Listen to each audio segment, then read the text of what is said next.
Y le cuento también que en la Ciudad de México se firmó un convenio que traerá beneficios en materias de salud a organizaciones campesinas. Aquí la información.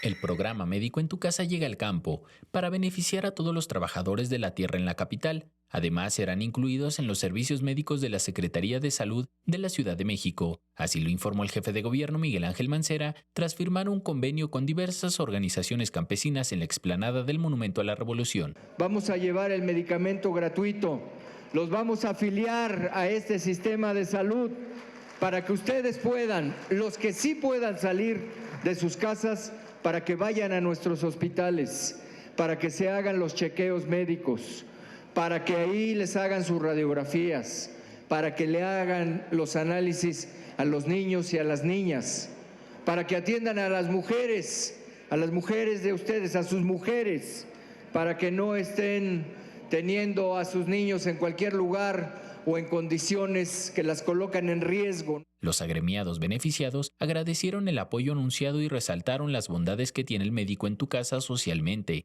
Nosotros esperamos que el modelo Médico en tu Casa pueda operar de una manera efectiva en la Ciudad de México, pero también que poco a poco podamos extenderlo al resto del país, porque finalmente creemos que es un modelo que atiende de manera integral las necesidades y que va más allá de los modelos que hoy tenemos y que son sumamente limitados y mercantilistas. Mancera Espinosa se comprometió a continuar con el apoyo a los campesinos, con quienes en breve firmará un convenio para brindarles vivienda digna. Para Capital 21, Enrique Muñiz.